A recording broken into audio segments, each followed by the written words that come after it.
He had the economy booming, and red, yellow, black, and white Americans of all stripes were able to take advantage of American prosperity. Despite President Trump's common sense approach, Joe Biden and Democrats aren't coming around to the same reality. They want to keep the schools closed. So this is Joe Biden. This is a man who wants to be president, and he can't find the time in his little video to say he's proud of this country. We've never lived up to it, he says. I don't think that if Joe Biden was president, we would see these types of gains. It is because of Donald Trump's policies and what he has done to help our country grow again. Thank you, Mr. President. It's an honor to be here with you and to hear these stories on why the fight for freedom can never be forgotten.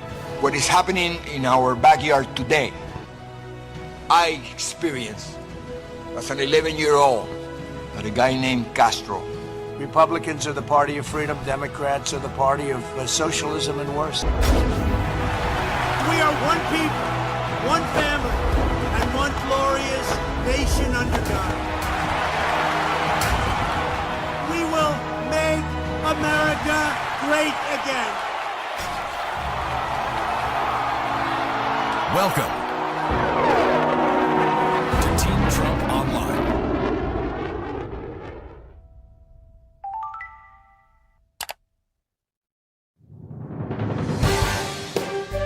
Thank you for watching War Room Weekly. When it turns out that Donald Trump's campaign platform was the prescription for the American worker.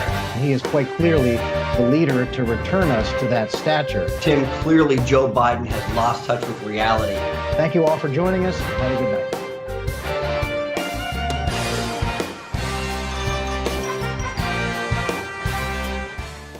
Hello and welcome to another edition of Team Trump Online's War Room Weekly, where we take a closer look at the contrast between President Trump's excellent record of accomplishment for the American people versus Joe Biden's record of failure and terrible ideas for the future. I'm Tim Murtaugh, Communications Director for the Trump 2020 campaign. We are fortunate to be joined today by Jeffrey Lord, author, political strategist, and former White House official in the Reagan administration. Jeffrey, good to see you. Hello there, Tim.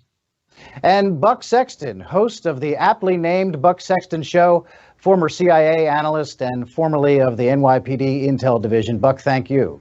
Thanks so much, guys. So let's talk today about Joe Biden and his pal Bernie Sanders. They've banded together to propose the most radical leftist platform in the history of American presidential politics. And Joe Biden is proving with this that he is too weak to stand up to the extremists in his party, and he is now running on their socialist agenda. He's a Trojan horse candidate, a mere empty vessel carrying the insane wish list of the radical left. And that includes Bernie Sanders and Congresswoman Alexandria Ocasio-Cortez. Jeffrey, let's start with you. Why should voters be concerned that Joe Biden is carrying Bernie Sanders and AOC's agenda? Well, for two reasons. One, of course, is the substance. I felt this was just absolutely inevitable here, given the dynamics of the modern Democratic Party, that if Joe Biden won the nomination as he did, he was going to be forced by these people to accept their agenda. But there's something else going on here, and I know it's impolitic to say it, but I'll say it. On a personal level, I took care of both my now late parents who struggled with dementia. And I watched Joe Biden, and I'm telling you, there's a problem here. And one of the problems is going to be, a major problem is that you've got this agenda out there by all these hard left wingers. And you're going to, if he wins, you're going to have a president who doesn't quite know what's going on around him. I mean, I think it was yesterday that he was talking in Arizona and he said, those of you in that city, quote unquote, are having a hard time. This is a real problem, and history buff that I am, this keeps bringing back to mind Woodrow Wilson, who came back from the Versailles Treaty talks in Paris, went on a lengthy railroad trip to push the League of Nations, got home and had a major stroke, which the powers that be at the time hid from the American people. And they also hid, and I've just dipped back to read this, who ran the White House? Mrs. Wilson.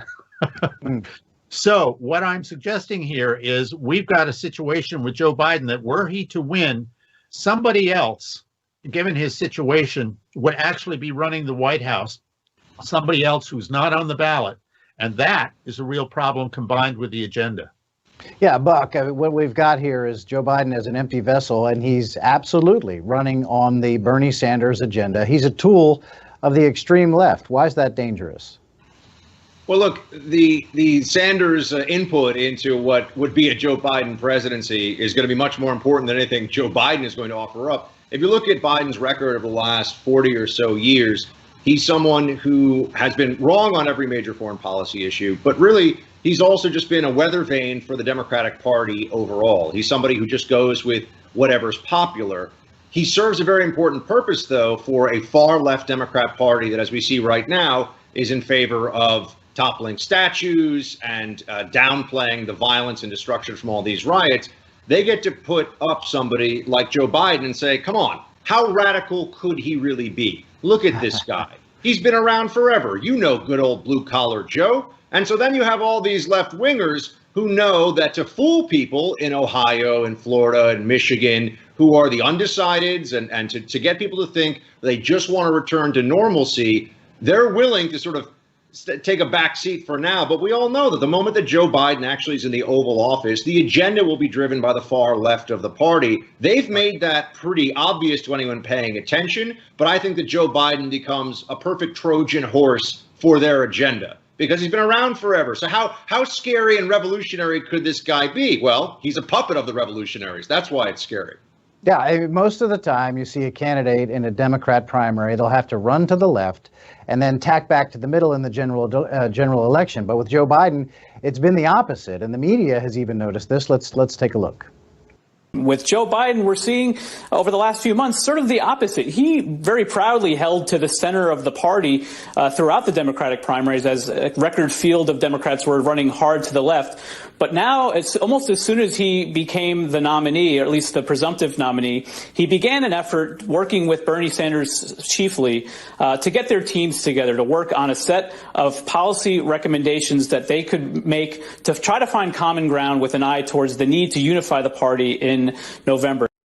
So that brings us to the so-called unity platform hammered out between Joe Biden and Bernie Sanders. This is over 100 pages of the crazy liberal wish list. Let's go over a few of these points as we move through the show here, guys, on immigration issues. And these are what they are now running on. This is Joe Biden's agenda now as fed to him by Bernie Sanders. He would abolish immigration detention, stop all deportations, all of them, end the prosecution of people who cross the border illegally.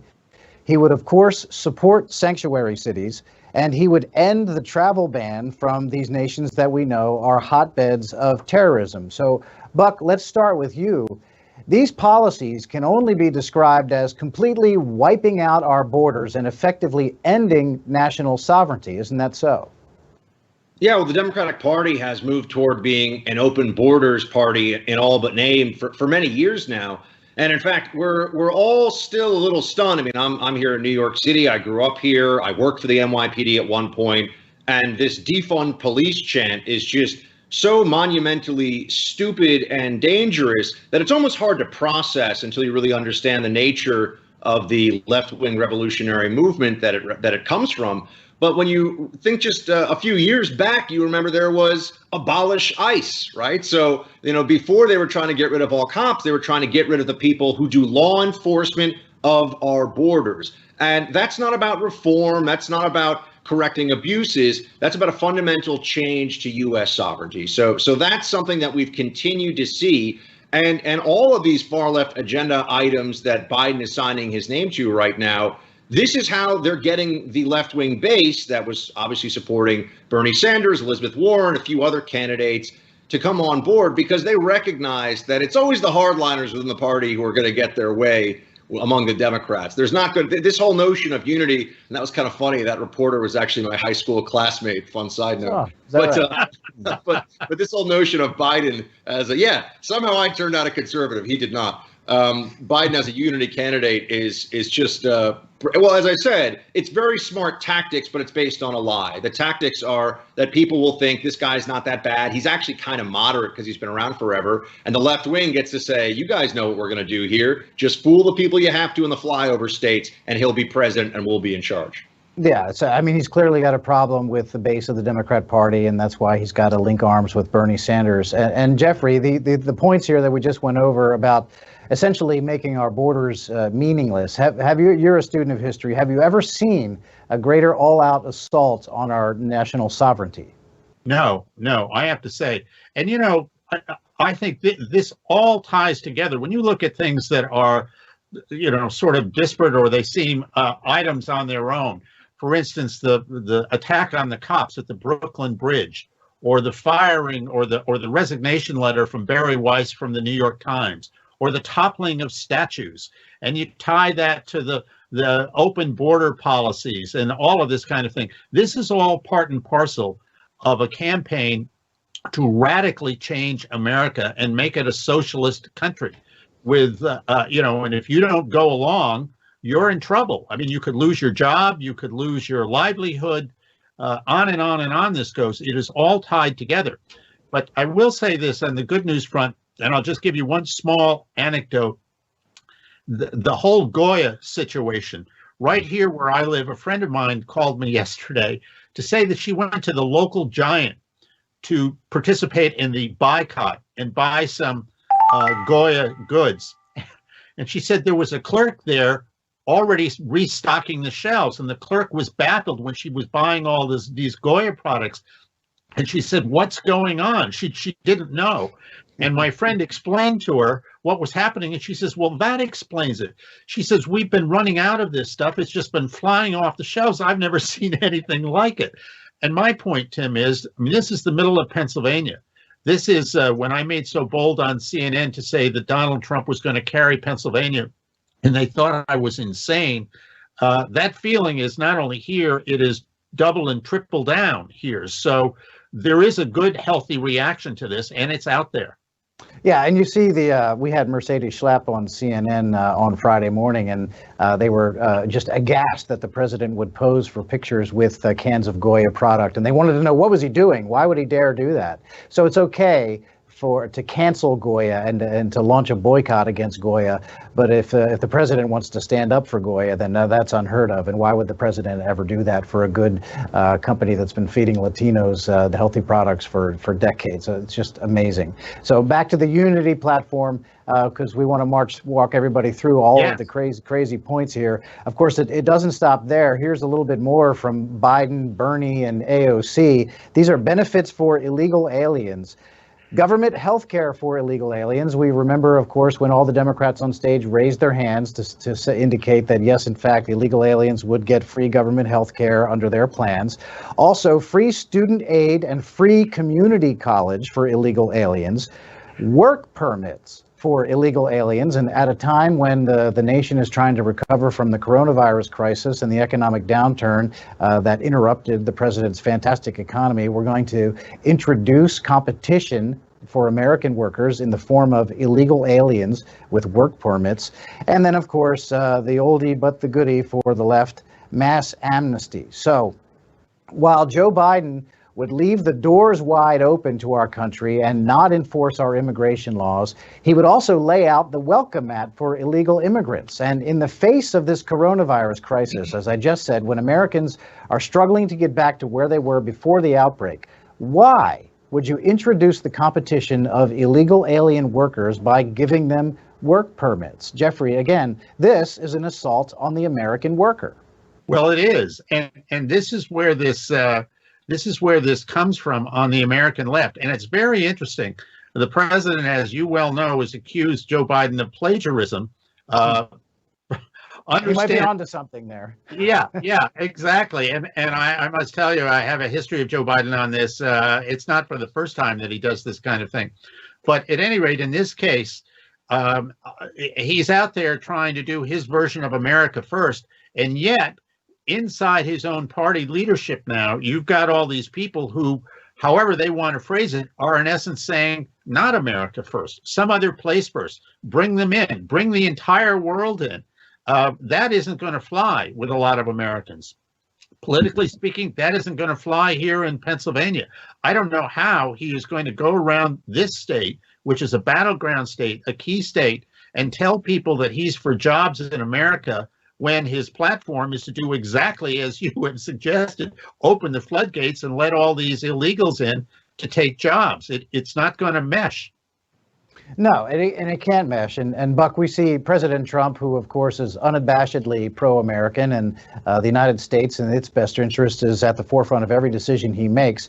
And here you've got Joe Biden running on Bernie Sanders' agenda, which absolutely puts American workers and American citizens behind the line, at the back of the line, behind illegal aliens. And so I know that the media is not going to want to pay attention to this as much as we think they should, but this is what we're doing here. We have to shine a light on these things. Have you ever seen someone running for president who would actually campaign on a platform that puts illegal aliens on the same footing as American citizens? No, but it's a very important point because of what it shows you about the intent of the Democrat Party. They, I think, know enough to recognize that all these things you're talking about, putting illegal aliens, the proper legal term, ahead of American workers, is not a popular position. A lot of these things they're talking about, I mentioned abolish ICE before, I spent a lot of time down at the border with Border Patrol discussing with them the scam that was being run of the cartels bringing people, hundreds of thousands of them, to the border to say, I'm fleeing because, and they would essentially be reading from a script so that they could do a backdoor to get into the country and then, of course, not show up for their hearings. All of these things aren't popular. And so a lot of people look at this and say, why would Democrats do it? Well, the strategic reason behind it is if they get their way, you mentioned amnesty before, that's pretty much ball game. That's it. They only have to do it once. And when you have someone like Joe Biden saying pretty openly, as one of the campaign issues he's running on, that they'll consider getting rid of the filibuster, all you need is Senate control in the hands of Democrats and the House and Joe Biden one time. And if you get a mass amnesty, as unpopular as putting foreign workers ahead of American workers is with the American people, it'll make the Democrat Party effectively the one party in charge of this country for a very long time. I mean, in Mexico, they had the PRI in charge for over 70 years. Democrats see that and say, we could probably replicate that here if we have 15 to 20 to 25 million new voters on our hands. Yeah, they probably look at that and say, hey, why not us? So that brings up an excellent segue here for us for law enforcement, or in the minds of Joe Biden, Bernie Sanders, and AOC, the lack thereof. Here's a part of their unity platform again. This is under the crushing law enforcement segment, not what they call it, but that's what it is. They would end cash bail, and that means having criminals who are arrested for even violent crimes set loose back on the streets again without having to post bail. And I suppose that means that they would be just taking those folks' word for it, that they would suddenly turn into law-abiding citizens while they're out awaiting trial.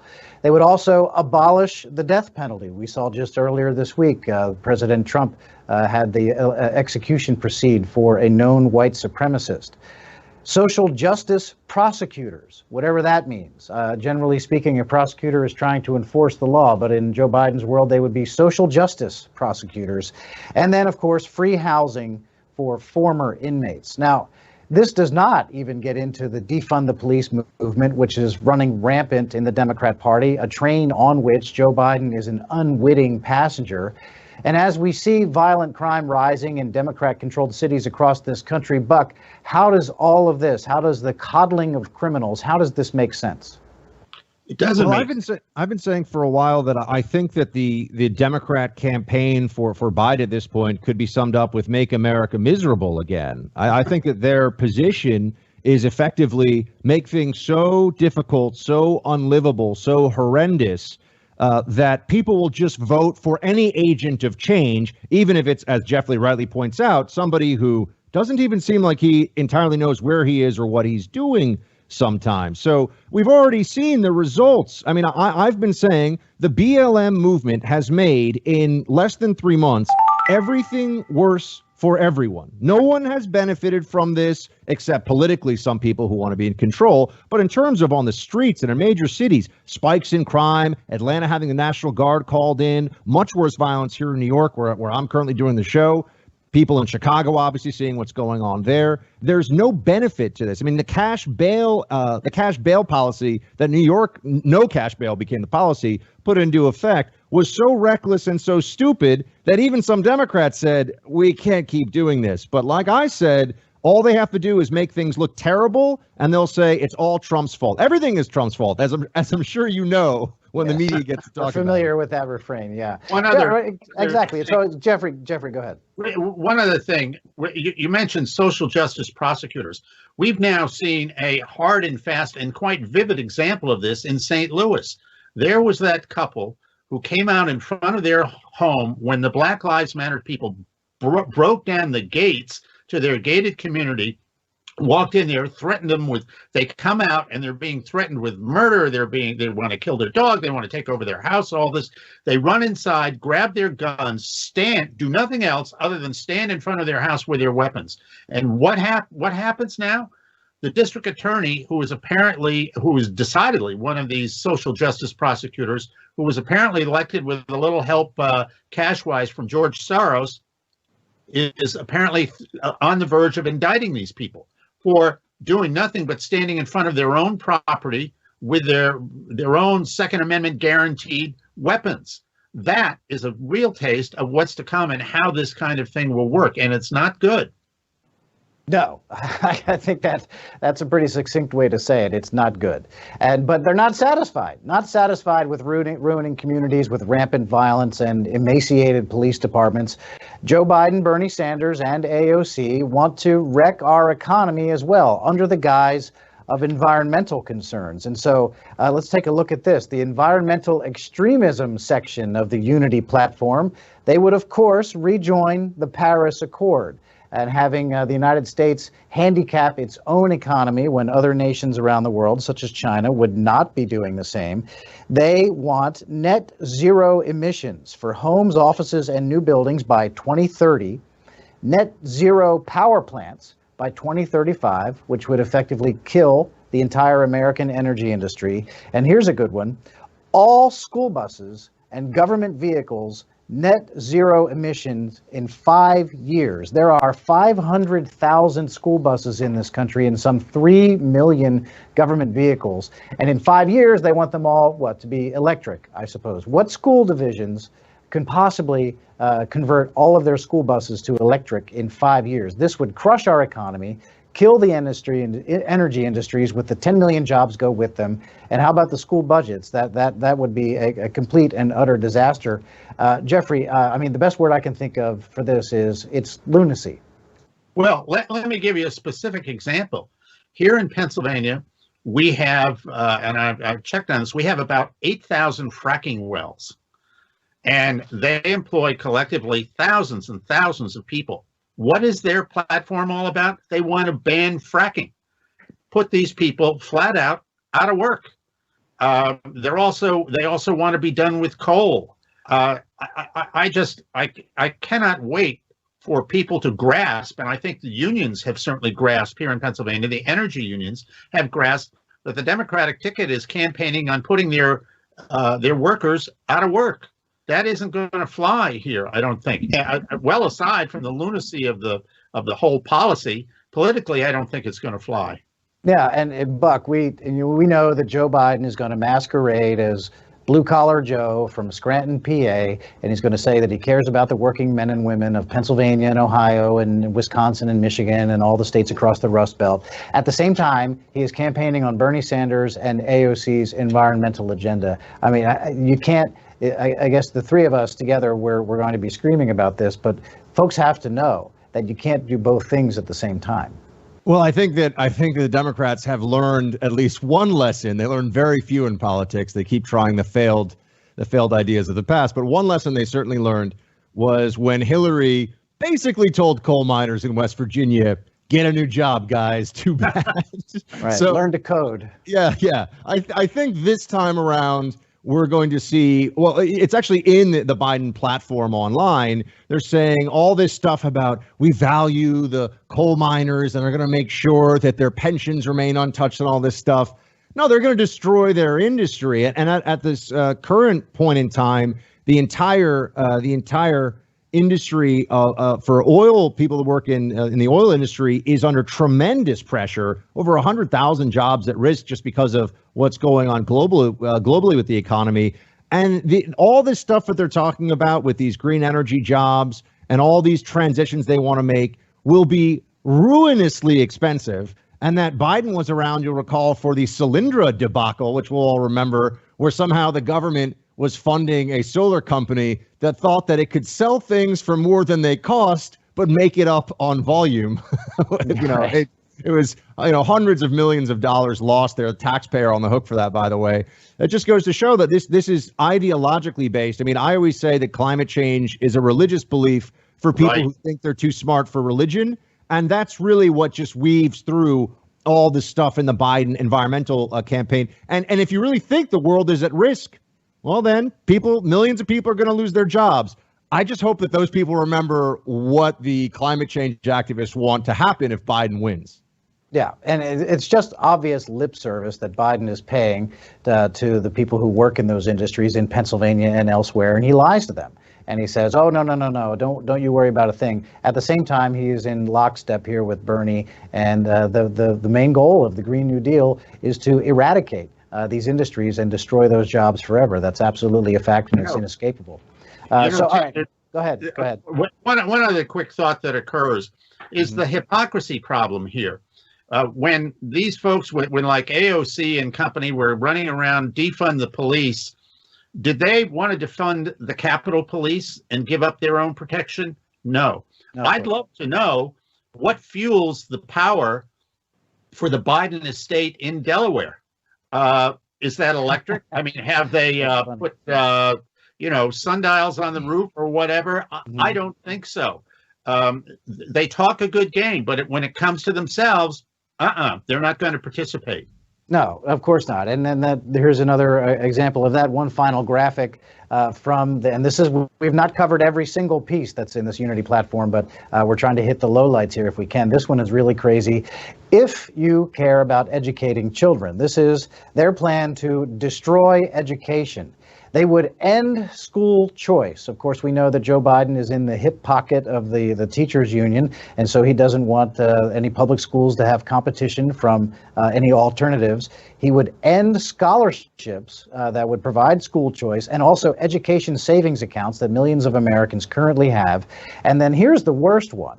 He would ban federal funding for charter schools if they are located in poor communities. So that one is really a head scratcher. Joe Biden and Bernie Sanders are always talking about NAOC in there. They're always talking about disadvantaged kids, mainly in inner cities.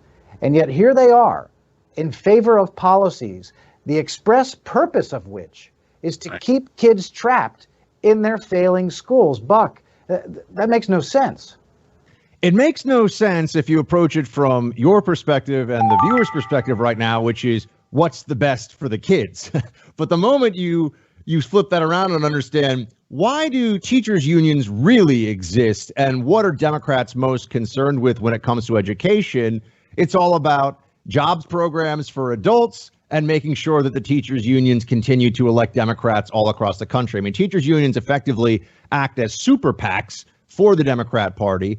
And so when you see what happens with charter schools, where there is any kind of a break from the stranglehold that teachers unions usually have on public education in any place, it's an affront and it's a challenge to the power that is so important to Democrats and to make sure that that funding keeps on flowing. I mean, you see in New York, again, I'm talking about New York a lot today, but de Blasio initially went after Harlem Success Academy. This was a school where almost entirely black and brown children were completely outperforming their peers at the state level in math and science.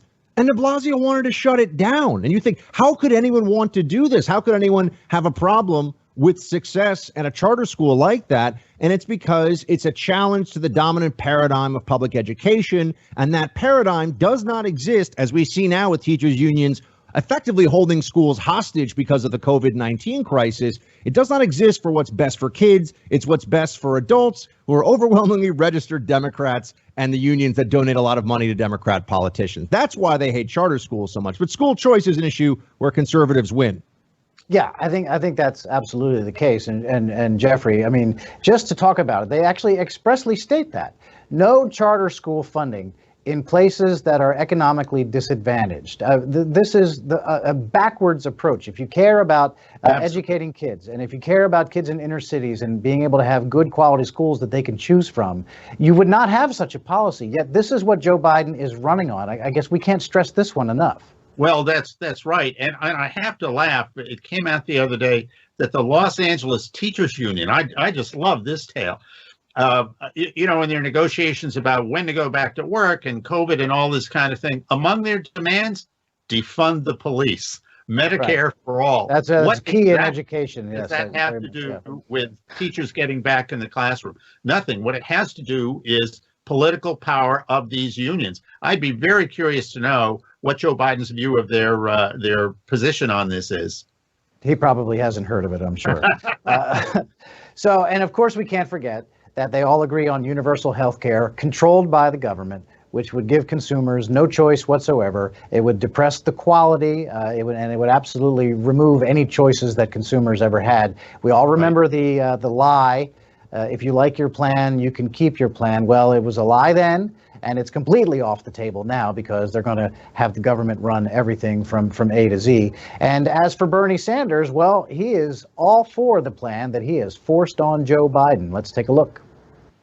I was glad to work with the vice president in forming 6 separate task forces, which had some of the most knowledgeable people in the country coming together to deal with education and climate change and healthcare and the economy and criminal justice and immigration reform. And these folks, needless to say, people who represented the progressive movement had a different perspective on things than did Biden's people. But there was serious discussion and I think a real honest effort to come up with a compromise. And I think the compromise that they came up with, if implemented, will make Biden the most progressive president since FDR. Well, there you have it, a compromise. And let me offer this. If you compromise with a socialist like Bernie Sanders, what you're left with is socialism. This is we're headed towards the end of the program here. So, Jeffrey, final thoughts on this whole discussion. When you cut to the chase through all the things we've talked about it, what is it that these folks, the Biden campaign, the left, what are they all about? In one word, it's power. They want power, more and more and more and more. It's nonstop. It's insatiable. No matter what issue area you go into, that's what it boils down to. That's the problem. And thank God the president is there to take them on. Very much so. And Buck, final thoughts.